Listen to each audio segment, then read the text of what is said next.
Bueno, estamos aquí en este vídeo tutorial de un ejercicio de mecánica de ingeniería industrial, en este caso del CUD, Centro Universitario de la Defensa de Zaragoza.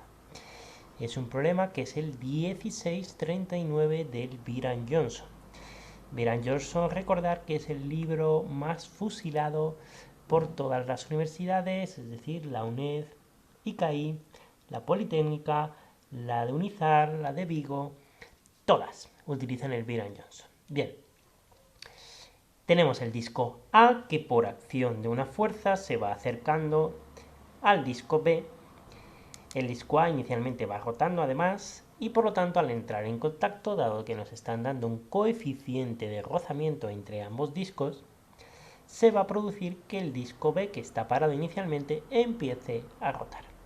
Bien, para ello nos piden la aceleración angular de cada disco y la velocidad angular final de cada disco.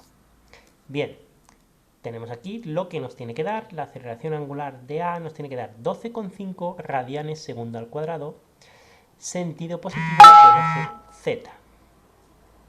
La aceleración angular de B nos tiene que dar 33,3 radianes segundo al cuadrado, sentido positivo del eje Z.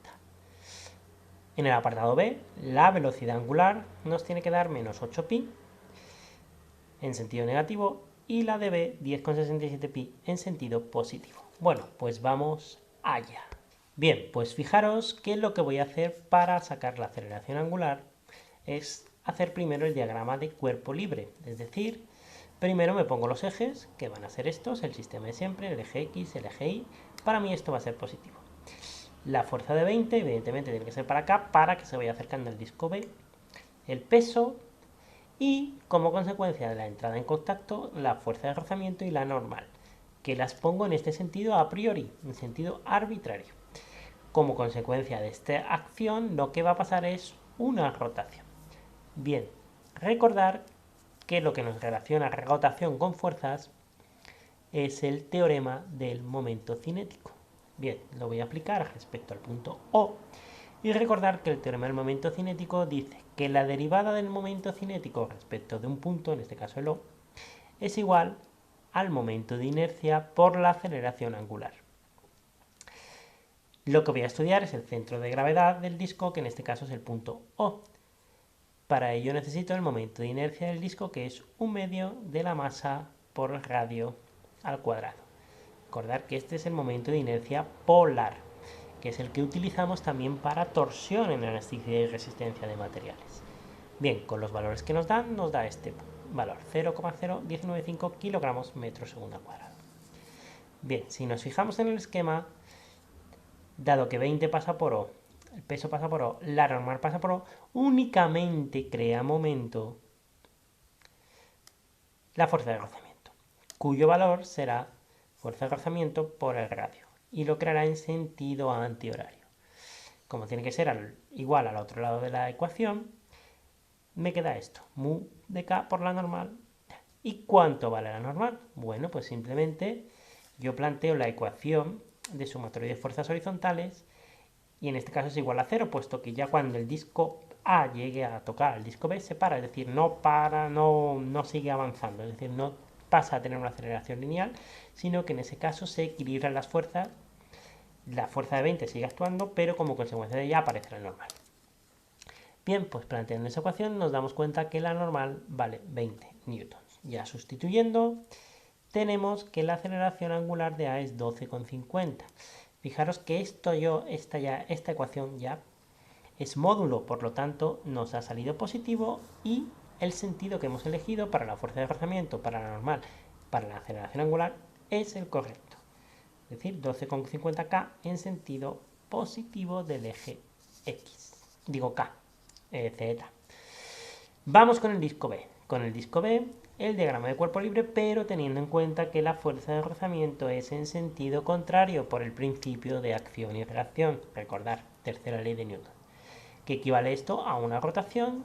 Planteo igualmente la ecuación del teorema del momento cinético.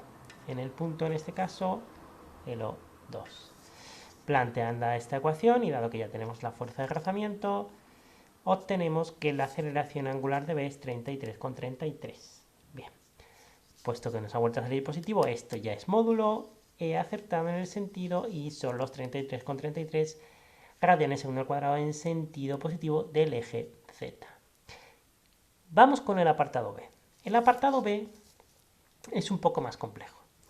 Bien, para el apartado B, fijaros que yo tenía aquí puesto en cada uno de ellos el puntito C. Bien, pues estamos de acuerdo en que cuando entren en contacto, la velocidad de ese punto tiene que ser igual en el disco A y en el disco B. Bien, pues vamos allá. Planteando esa ecuación, recordando que para pasar de una cosa angular a una cosa lineal, lo que tenemos que hacer es multiplicar por el radio.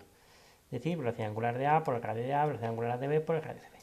Y ahora nos fijamos en una cosa importante. Que ambos discos, una vez que se han puesto en contacto, siguen un movimiento circular uniformemente acelerado. Recordar que la ecuación de velocidad angular es esta. Velocidad angular inicial, más aceleración por tiempo. Yo tengo de cada uno de ellos la velocidad angular inicial y la aceleración, puesto que la he calculado en el apartado A. Pues para ello voy a plantear la ecuación para cada uno de los discos y la voy a hacer en sentido vectorial para luego pasarlo a módulo. Bien, la aceleración angular de A inicial me dicen que es 360 en sentido horario, por lo tanto es negativa, y pasada a radianes es menos 12pi. Bien, dado que esta me ha salido antihoraria, es positiva, por lo tanto entendemos que la velocidad angular de A responderá a esta ecuación, menos 12pi más 12,50 por el tiempo. Bien, vamos con B. Planteando la misma ecuación con B, dado que su velocidad angular inicial era 0, tendremos que simplemente 100 tercios de t. Bien, voy a plantear inicialmente que la velocidad angular de A va a ser en el mismo sentido, es decir, horario. Por lo tanto, le planto ahí un menos. Y la otra que va a ser así. Igual a la ecuación anterior. Y da la casualidad, en este caso, que el tiempo me ha salido positivo, que es lo que yo quiero, saber el instante en el que sucede eso. ¿Qué hubiera pasado si aquí no hubiera puesto el menos? Pues que lo más seguro es que el tiempo me hubiera salido negativo y por lo tanto eso no puede ser, porque en física el tiempo no puede ser negativo por una sencilla razón. Eso querría decir que vamos atrás en el tiempo. Y por lo tanto, si eso se pudiese hacer, la de cosas que haríamos en la vida, ¿verdad? Bueno, pues igualando estas, he sacado el tiempo. Efectivamente, la aceleración angular de A, es los 25,13,2, que son 8pi radianes segundo al cuadrado, es decir, velocidad angular de A final es menos 8pi k radianes segundo, es decir, en sentido horario, que es la solución que daban. Y con el mismo tiempo para B sale 10,67 pi, que son 33,51, que es también la velocidad angular que nos debería de salir. Pasadas a radianes por segundo, por si lo queréis tener, son menos 240 y 320. Bueno, y hasta aquí este ejercicio de dinámica de mecánica de ingeniería industrial. Una cosa importante a tener en cuenta, que seguro que a lo mejor os estáis preguntando. ¿C es el CIR? No, no es el CIR, puesto que el disco A está rotando y el disco B está rotando también, entonces C no puede ser la velocidad del centro instantáneo de rotación, que en un instante determinado es nula, es decir, es el punto que solo rota. ¿Cómo la podríamos hallar? Pues haciendo un diagrama de velocidades, dado que ya tenemos la velocidad angular de cada uno de los discos, podríamos obtener el punto donde la velocidad lineal es 0, y ese sería el CIR de cada uno de los dos discos, tanto de A como de B. Y por lo tanto, ahí estaría. El de B es muy fácil porque el de B va a responder al centro propio del disco. Ahora, yo creo en principio que el de A también va a ser, pero os dejo como ejercicio pues que hagáis ese diagrama de velocidades con la ecuación de cinemática de velocidades, que ya sabéis que es la de velocidad de un punto es igual a la velocidad de un punto conocido más la rotación por el vector. Y lo intentéis y saquéis el CIR. Bueno, y ya sí que nada más. Un saludo, hasta luego, espero que os haya servido de mucha ayuda este video tutorial y como siempre suscribiros al canal, comentarlo, pasarlo por ahí, darle al like, que nos queremos hacer millonarios. Venga, hasta luego.